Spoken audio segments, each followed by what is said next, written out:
Zwitter coaching में आप सबका स्वागत है। और बेटा, इधर हमने आपको 4 वीडियो दिए। 5वां क्लास नहीं हो पाया था क्योंकि थोड़ा सा तबीयत हमारी खराब हो गई थी। और जो है अभी ठीक है, अभी अच्छा फील कर रहे हैं तो आपको पढ़ाएंगे। लेकिन बेटा प्लीज़ आपसे एक बात रिक्वेस्ट है कि मैंने आपसे कहा था कि ज्वेटर चैनल को आप सब्सक्राइब करिए, लाइक करिए, ज़्यादा से ज़्यादा लोगों में इसको बढ़ाइए ताकि हम और अच्छे से हमारा भी मनोबल बढ़े, हम भी और अच्छे से मेहनत करें और चीज़ों को हों। ये चैप्टर कंप्लीट होने के बाद हम आपको जो है इसके क्वेश्चन भी कराएंगे, इसी पर प्रैक्टिस कराएंगे और ये सब कुछ फ्री ऑफ कॉस्ट रहेगा। तो प्लीज़ आप चैनल को सब्सक्राइब करना ना भूलिए, लाइक करना ना भूलिए। चलिए, टाइम को बिना खराब करते हुए हम लोग अपने चैप्टर ह्यूमन हेल्थ डिजीज के हम लोगों को पढ़ना है एक्टिव एंड पैसिव इम्यूनिटी क्या होता है, उसको हम लोगों को जानना है। तो आज के लेक्चर में हम लोगों को जानना है कि एक्टिव इम्यूनिटी क्या होता है और पैसिव इम्यूनिटी क्या होता है। अभी तो हम लोगों ने इम्यूनिटी के बारे में जाना था कि इम्यूनिटी किसी भी डिजीज कॉजिंग एजेंट से या किसी भी पैथोजन से आपकी बॉडी जो किसी भी पैथोजन के खिलाफ रिस्पॉन्स करती है या जो रिस्पॉन्स शो करती है उसी को हम लोग इम्यूनिटी कहते हैं। अभी हम लोग बातचीत करें एक्टिव इम्यूनिटी क्या होता है और पैसिव इम्यूनिटी क्या होता है, उसको हम लोग को जानना है। देखिए क्या लिखा है।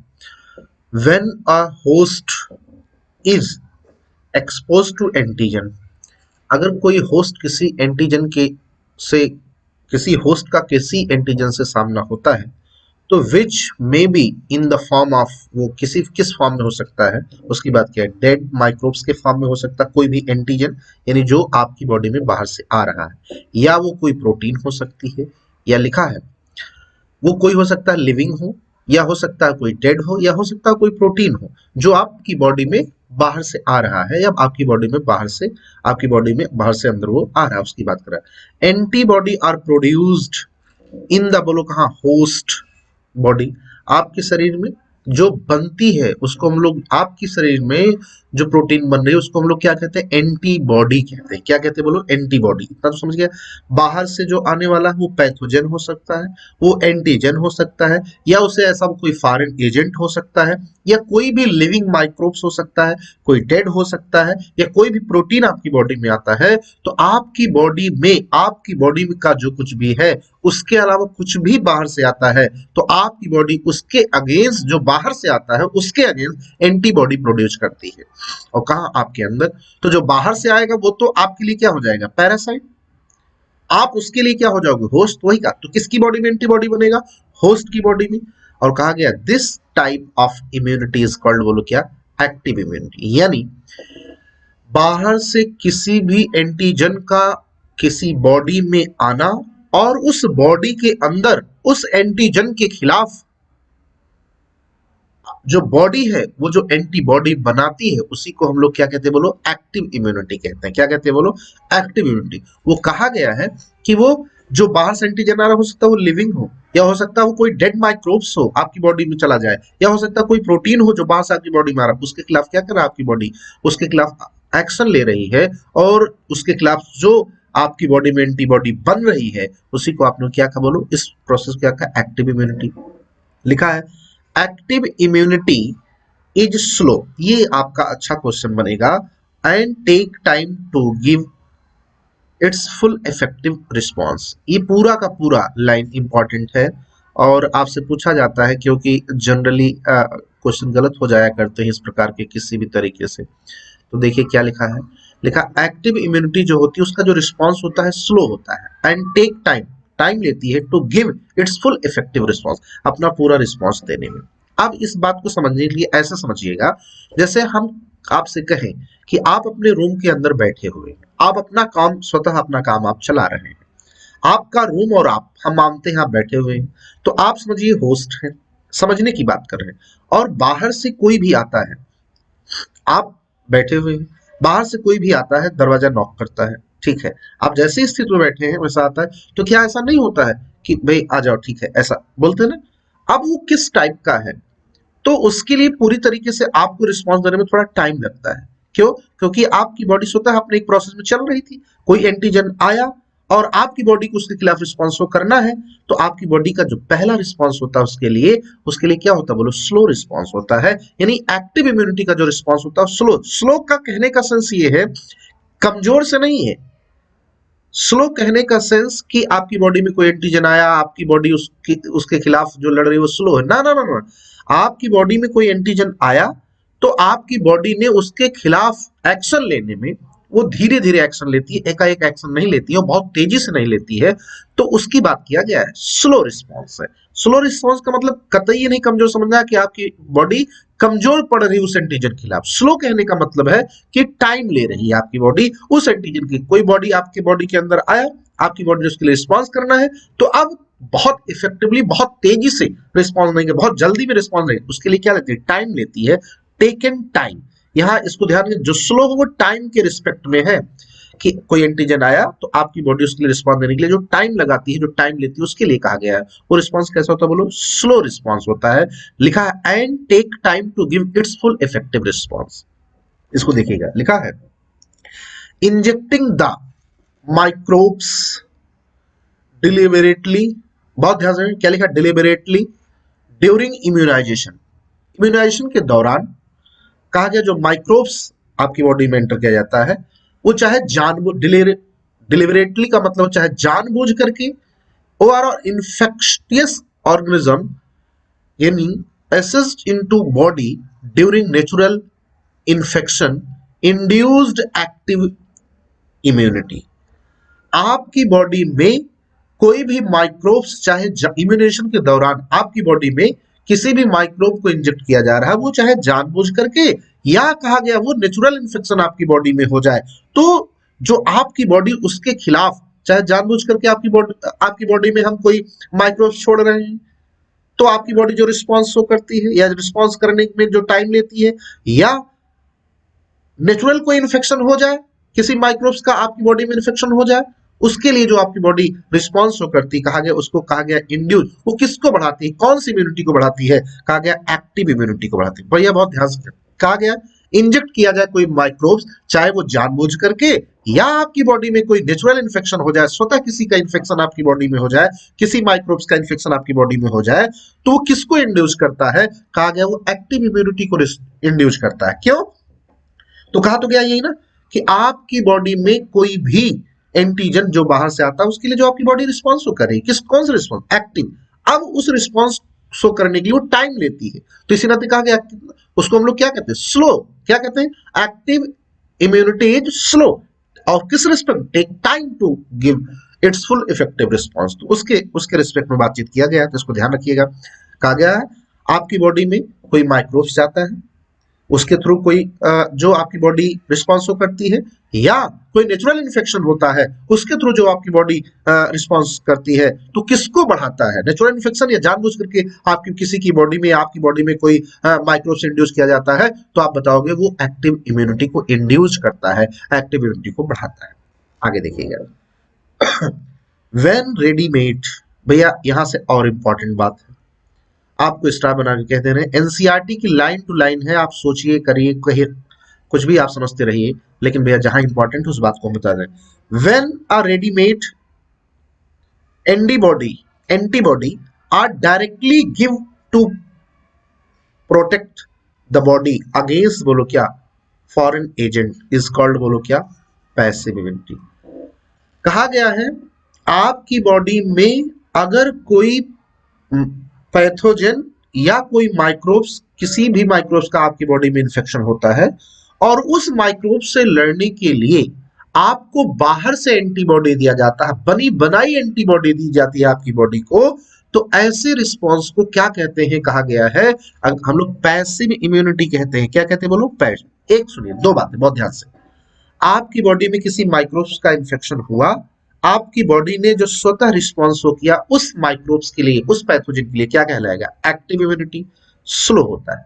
अब कहा गया दूसरी बात, आपकी बॉडी में कोई इन्फेक्शन हुआ, आपकी बॉडी में कोई माइक्रोब्स आया, और आपने उस माइक्रोब्स को, उस एंटीजन को मारने के लिए आपने रेडीमेड एंटीबॉडी ली, आपने बाहर से बनी बनाई एंटीबॉडी ली और फिर आपने उस एंटीजन को मारा, तो ऐसी इम्यूनिटी को क्या कहा जाता है बोलो, जो पैसिव इम्यूनिटी कहा जाता है। बोलो क्या कहता है, बोलो पैसिव इम्यूनिटी। लिखा do you know why mother milk is considered very essential for the new born infant.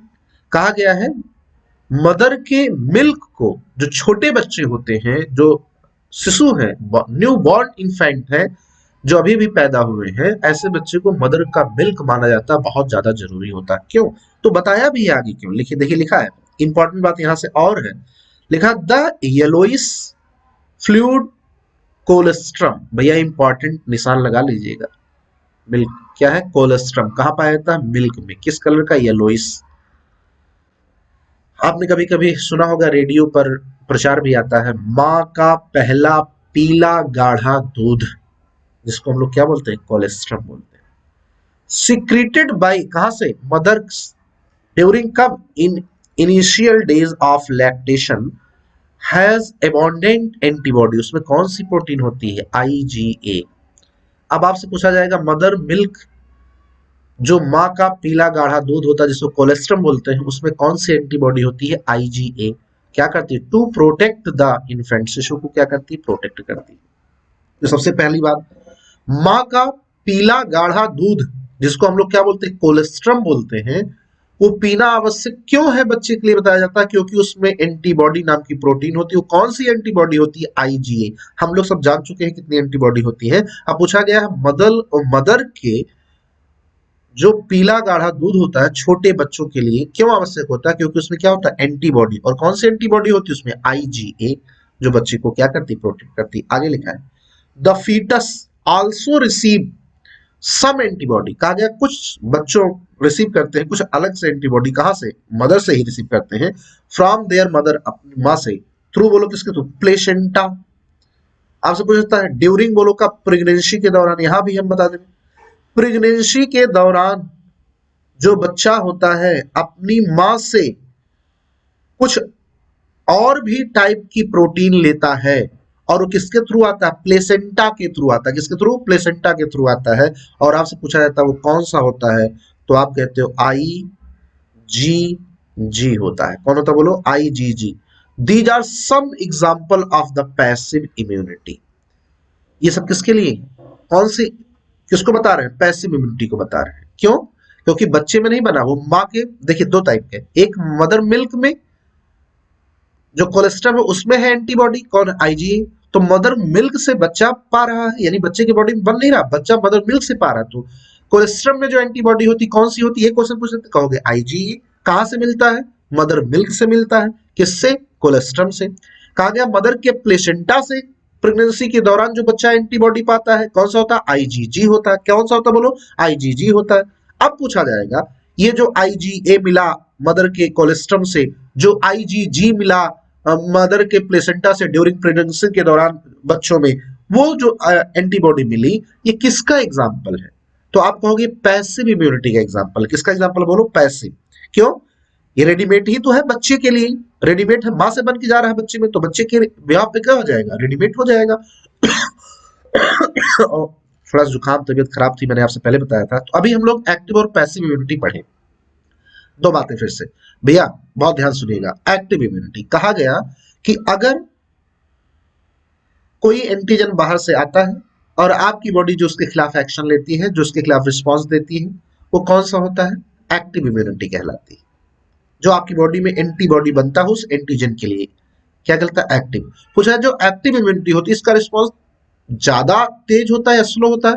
कहोगे एक्टिव इम्यूनिटी का रिस्पॉन्स स्लो होता है, वो टाइम लेता है एंटीबॉडी को बनाने में उस एंटीजन के खिलाफ और फिर उस लिए रिस्पॉन्स देने में। दूसरी बात कहा गया भैया अगर कोई मान लीजिए माइक्रोब्स आप छोड़ रहे हैं जानबूझ करके किसी बॉडी में, या नेचुरल किसी बॉडी में इन्फेक्शन हो जा रहा है, तो ये आपकी बॉडी जो उसके खिलाफ, जो आपने जानबूझ करके माइक्रोब्स बॉडी में छोड़ा, या जो नेचुरल इन्फेक्शन हो गया उसके खिलाफ आपकी बॉडी स्वतः जो फॉर्म करेगी, वो किसको बढ़ाएगा? तो कहोगे एक्टिव इम्यूनिटी को इंड्यूस करेगा। किसको इंड्यूस करेगा? एक्टिव इम्यूनिटी को इंड्यूस करेगा। अब कहा गया है कि अगर मान लीजिए कोई इन्फेक्शन होता है किसी बॉडी में और उसके लिए बनी बनाई एंटीबॉडी होस्ट को दी जाती है कि वो एंटीजन को उससे मारे या एंटीजन के खिलाफ लड़े, तो कौन सी इम्यूनिटी कहलाती है? पैसिव इम्यूनिटी कहलाती है। तो उसने एक दो एग्जांपल लिया, कहा मदर के मिल्क कोलेस्ट्रॉल से, येलोइश फ्लूइड कोलेस्ट्रम जो होता है उसमें कौन सी एंटीबॉडी होती है? IgA। ये किसको मिलती है? बच्चे को मिलती है। तो बच्चे के लिए क्या हो गया? रेडीमेड हो गई। क्यों? क्योंकि मदर मिल्क से पा रहा है। दूसरा कहा गया है प्रेगनेंसी के दौरान प्लेसेंटा से होते हुए और भी एंटीबॉडी बच्चे को मिलती है। वो कौन सी कहलाती है? IgG कहलाती। कौन सी कहलाती है? IgG। तो आई जो कोलेस्ट्रम है, जो मदर के प्लेसेंटा से एंटीबॉडी बच्चे को मिल रही है, ये किसका एग्जाम्पल है? तो कहोगे पैसिव इम्यूनिटी का। क्यों? क्योंकि ये रेडीमेड है। क्यों? मदर में बन रहा है और बच्चे में जा रहा है। इतनी बात समझ में आ गई? तो ठीक है, इसको आगे देखते हैं। अब आगे तो हम लोगों ने अभी समझा एक्टिव इम्यूनिटी क्या है, पैसिव इम्यूनिटी क्या है। प्लेसेंटा से जो मिलता है बच्चे को कौन सी एंटीबॉडी होती है? IgG। और मदर के मिल्क में IgA। ठीक है बेटा, अब आगे हम लोग बढ़ते हैं। अब आगे दिया वैक्सीनेशन। ध्यान से सुनिएगा, अच्छी बात है। वैक्सीनेशन और इम्यूनाइजेशन। वैक्सीनेशन और इम्यूनाइजेशन। वैक्सीनेशन आपने पढ़ा है, टीकाकरण होता है। टीका लगता है छोटे बच्चों को कि जिन जिन चीजों का पहले से बन चुका है उनके लिए। देखते हैं हम क्या है। देखा, द प्रिंसिपल ऑफ इम्यूनाइजेशन, और बोलो क्या? वैक्सीनेशन किस पर बेस्ड होता है? तो कहा based on property of memory. यही इंपॉर्टेंट, ये पूरी पूरी लाइन इंपॉर्टेंट। वैक्सीनेशन और इम्यूनाइजेशन किस प्रिंसिपल पर वर्क करता है? क्योंकि मेमोरी बेस्ड प्रिंसिपल पर वर्क करता है। किस पर बोलो? मेमोरी, यानी याददाश्त पर बेस्ड। कैसे? आगे समझाते हैं। In vaccination a preparation of antigenic protein of pathogen, और बोलो कैसा होता है? इनएक्टिवेटेड या वीकेंड पैथोजन, वैक्सीन लिखा, आर इंट्रोड्यूस इनटू द, बोलो क्या? बॉडी।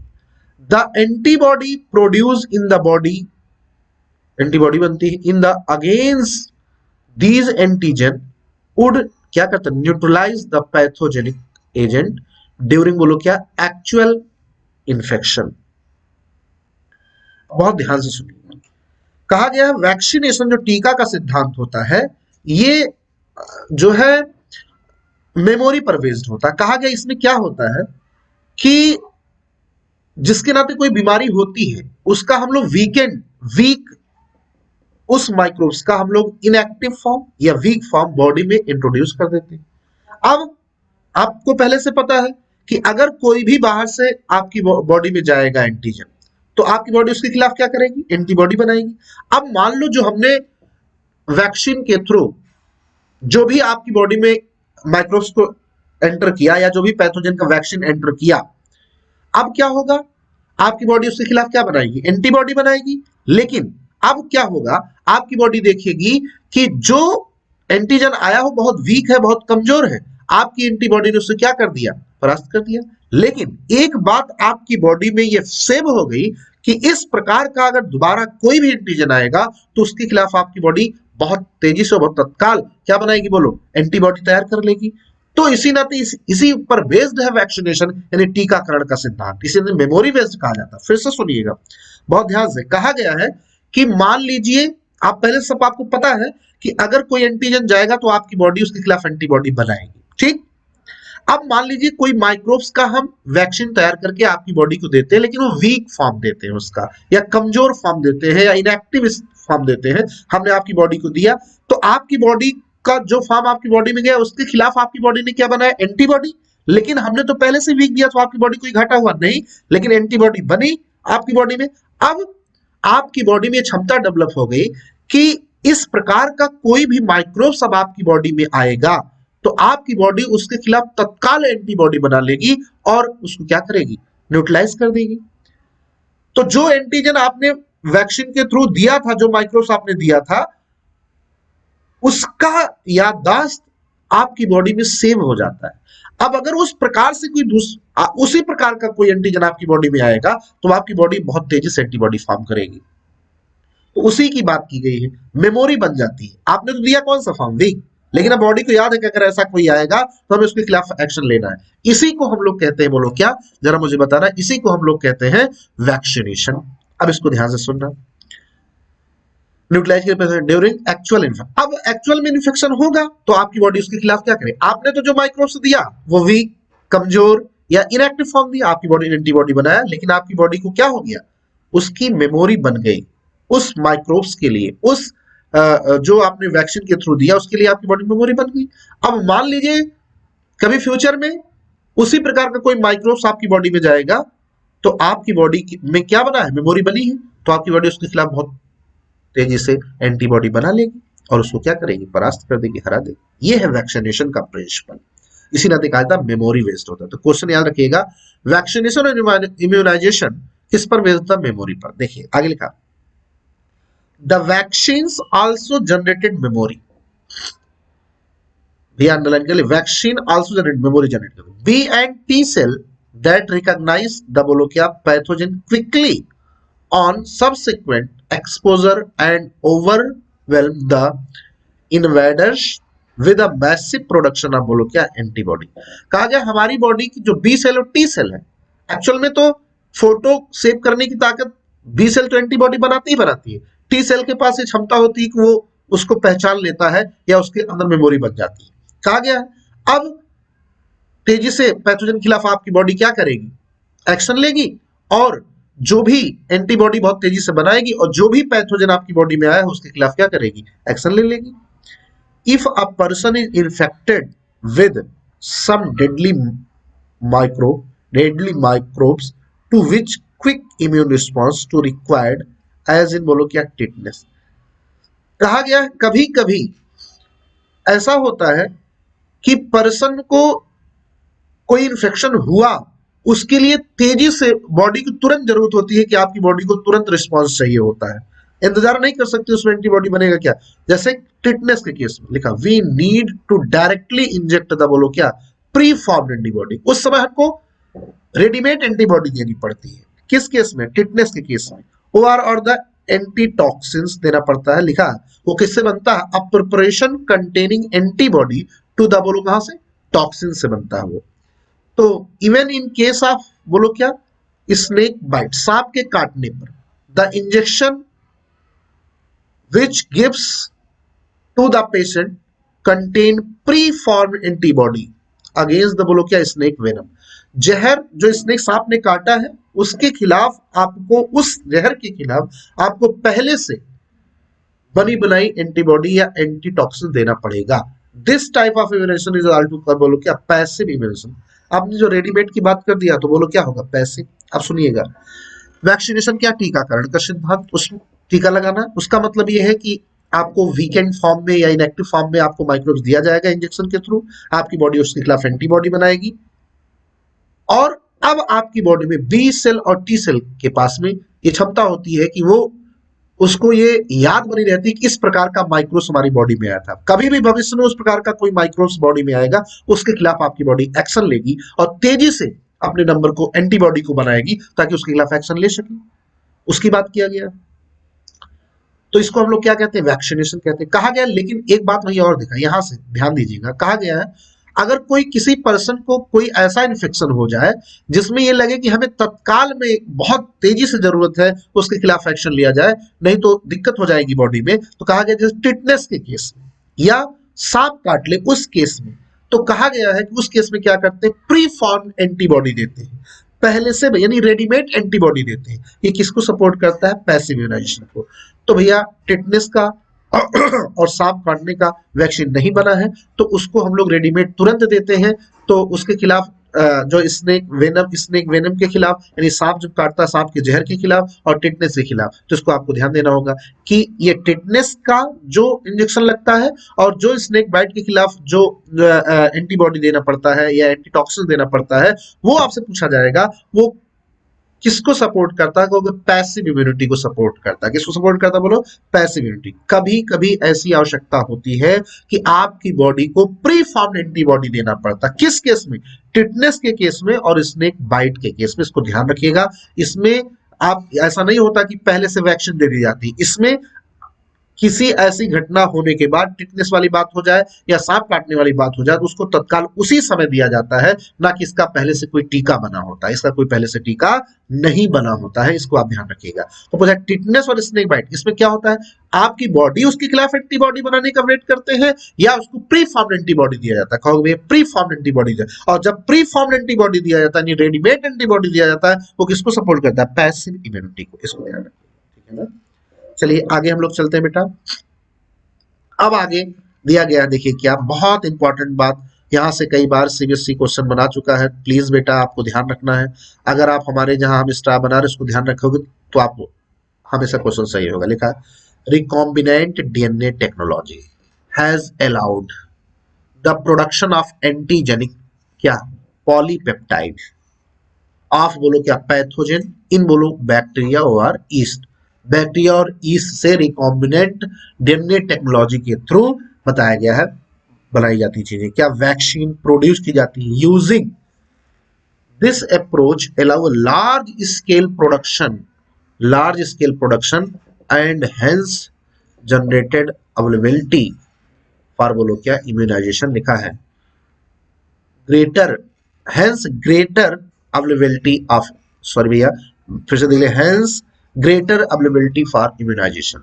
जैसे लिखा गया हेपेटाइटिस बी का वैक्सीन होता है और ये कहां से प्रोड्यूस होता है बोलो ईस्ट से।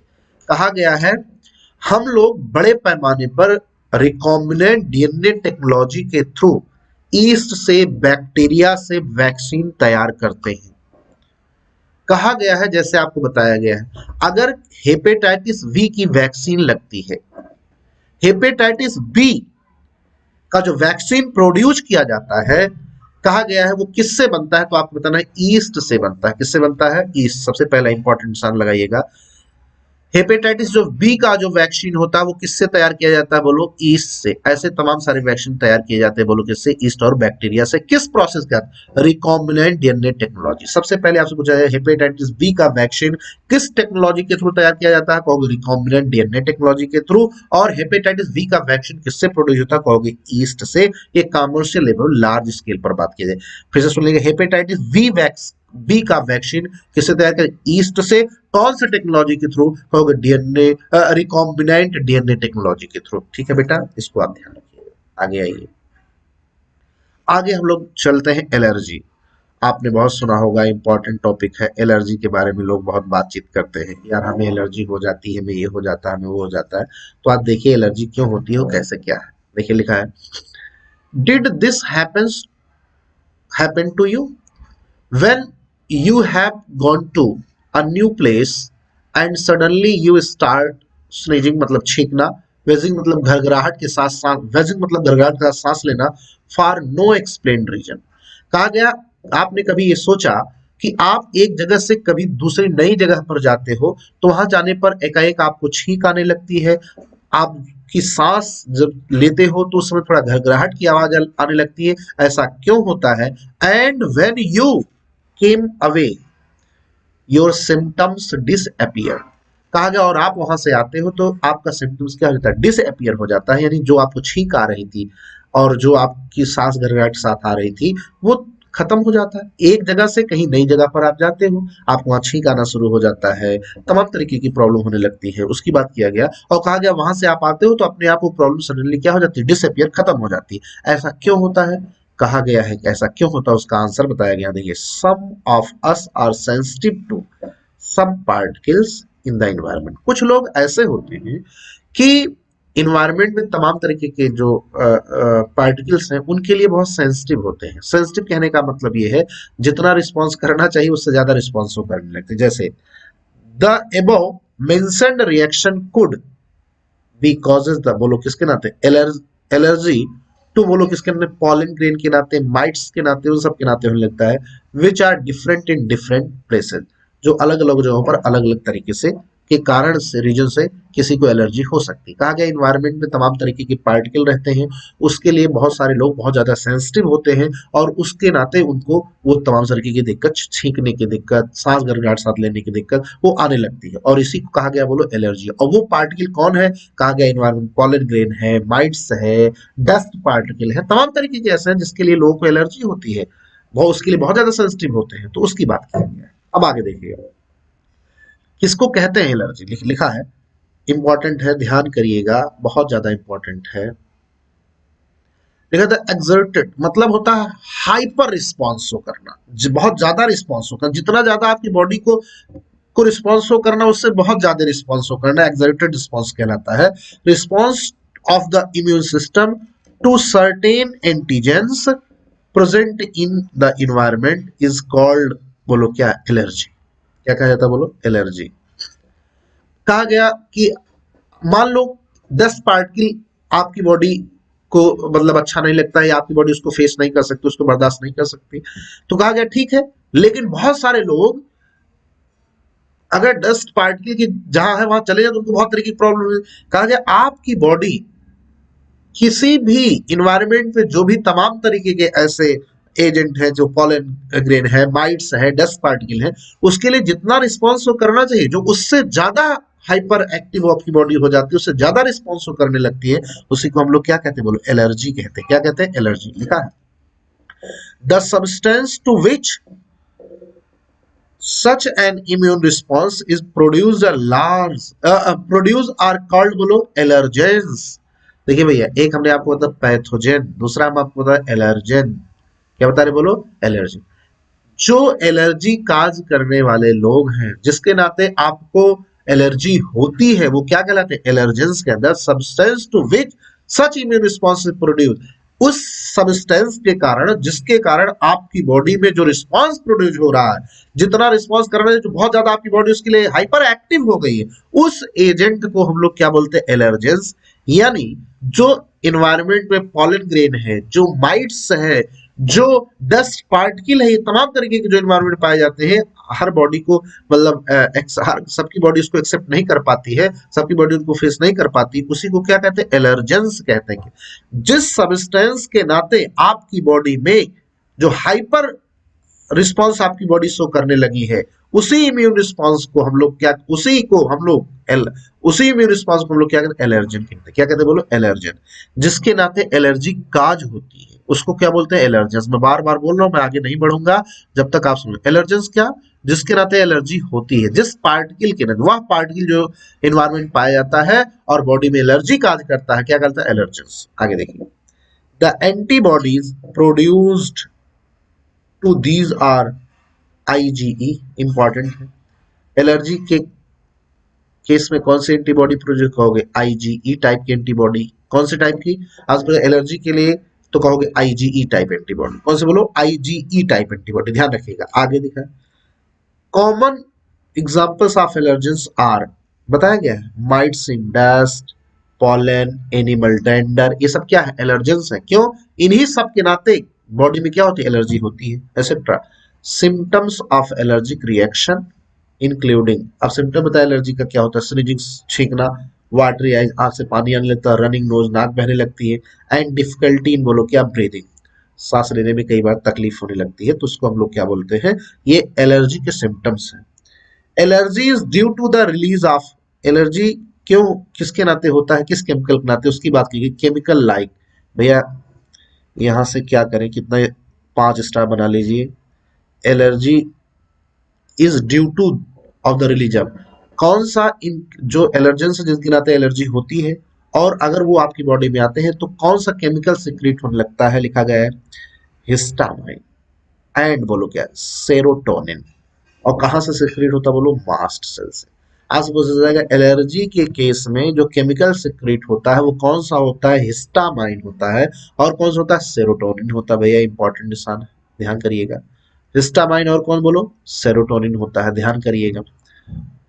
हिस्टामाइन और कौन सा? बोलो बेटा सेरोटोनिन होता है, ध्यान रखिएगा, ठीक है ना। और ये कहां से सिक्रीट होता? मास्ट सेल से। कहां से सिक्रीट होता? बोलो आपकी बॉडी में कहां से सिक्रीट होता? मास्ट सेल से। फॉर डिटर, अब यहां से और ऊंची बात है, बहुत इंपॉर्टेंट है। For determining the cause of allergy the patient is expose to to or are injected with very small dose of possible allergens and the reaction study। अब मान लो आपको एलर्जी है, अब लेकिन आपको ये पता नहीं लग रहा है कि यार, हम पता है हम रूम पे रहते हैं, ठीक है, लेकिन वहां चले जाते हैं तो हम किसी दूसरी जगह मामा के यहाँ जाते हैं तो हमें वहां एलर्जी होने लगती है, हमें दिक्कत होने में, बहुत छींक आने लगती है, परेशान होने लगते हैं, सांस लेने में तकलीफ होने लगती है, आंख से पानी आने लगता है, नाक भी। ऐसा क्या होगा? अपने घर पे ठीक है, लेकिन मामा के यहाँ जाते हैं। अब हो सकता है वहां पॉलन ग्रेन हो सकता है वहां माइट्स हो सकता है एनिमल डेंडर, किसी के नाते भी आपके लिए, लेकिन आपको ये पता नहीं किसके नाते एलर्जी हो रही है। ये बात यहाँ लिखा गया, इसको बहुत ध्यान से देखिएगा। आप अब डॉक्टर के पास गए दिखाने के लिए, यहाँ हम बातचीत करें, आप डॉक्टर के पास गए दिखाने के लिए, और आपने अपनी सिम्टम्स को बताया। डॉक्टर ने कहा यार लगता है आपको एलर्जी किसी चीज से हो जाती है, तो आपने कहा सर हम वो जान नहीं पा रहे किस नाते हो जाने। तो डॉक्टर क्या करेगा, कैसे जानेंगे किस चीज की एलर्जी है?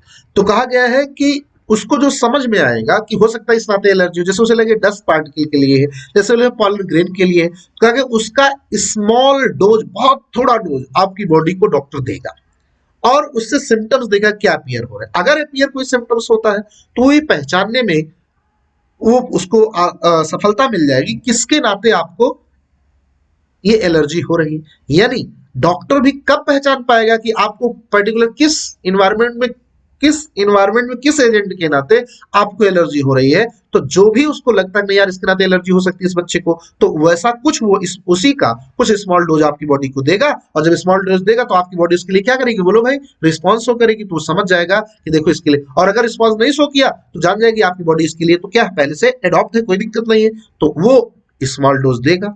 किसका स्मॉल डोज देगा, देखिए small dose of possible allergy, जिसको लगेगा कि इस यार पार्टिकल के नाते या इस एजेंट के नाते इसको एलर्जी हो सकती है, तो वो स्मॉल डोज पहले देगा, और देगा तो आपकी बॉडी में उससे जो रिएक्शन आएगा उसको समझेगा, और फिर तब उसके लिए क्या करेगा, वो ड्रग चलाएगा, दवा चलाएगा। लिखा है the use of drug like, भैया एलर्जी के केस में कौन से ड्रग यूज की जा रही है उसकी बात किया गया, उसको भी ध्यान दीजिएगा। Like antihistamine, adrenaline and steroids, adrenaline, antihistamine, adrenaline and बोलो क्या, steroid, quickly reduce to the symptoms, आप बोलो क्या, एलर्जी। कहा गया जो भी एलर्जी का सिम्टम्स आता है एंटीहिस्टामाइन लेने से, एड्रेनालिन लेने से एंड स्टेरॉइड जो दवाएं होती है उसको देने से, ड्रग को देने से तुरंत एलर्जी का सिम्टम तेजी से क्या हो जाता है, खत्म हो जाता है। तो आपको देखना है कि जब एलर्जी होती है तो केमिकल कौन सा रिलीज होता है आपको वो जानना है, और उस केस में कौन सा ड्रग दिया जाता है आपको ये जानना है अलग अलग। Somehow modern day lifestyle has resulted in बोलो क्या, lowering of immunity and more sensitivity to allergens। भैया ये स्टेटमेंट में क्वेश्चन पूछा जा सकता है, इसको ध्यान रखिएगा। कहा गया है आज हम लोगों का मॉडर्न डे का जो आज के समय का जो लाइफ स्टाइल है उसके नाते हमारी इम्यूनिटी क्या हो जा रही, लोग कम हो जा रही, और हम इन्वायरमेंट में जो भी एजेंट उनके लिए ज्यादा सेंसिटिव होते जा रहे हैं।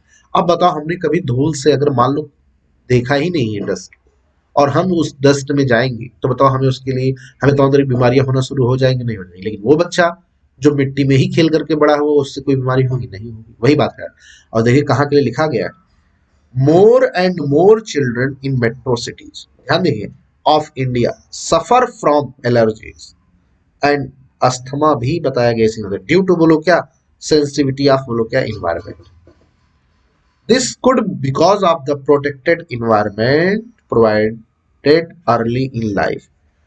जब कोई बच्चा घर में, कोई बेबी बॉर्न होता है, कोई बच्चा घर में पैदा होता है छोटा, उसको बहुत संभाल संभाल के रखा जाता है, छुपा छुपा के, बाहर न जाने पाए, हवा लग जाएगी, धूप ज्यादा न देने पाए, धूप लग जाएगी या और दिक्कत हो जाएगी। संभालना भी चाहिए, हम इसको नहीं प्रमोट करते हैं कि नहीं हाँ आप उसको खुला छोड़ दीजिए, संभालना चाहिए, लेकिन अब इतना भी ना आप उसको वैसा बना के रखिए कि वो इन्वायरमेंट में जो घटनाएं घट रही हैं या इन्वायरमेंटल कंडीशन को ही ना फेस कर पाए, थोड़ा सा धूप होने की भी दिक्कत हो, मिट्टी लगने से दिक्कत हो।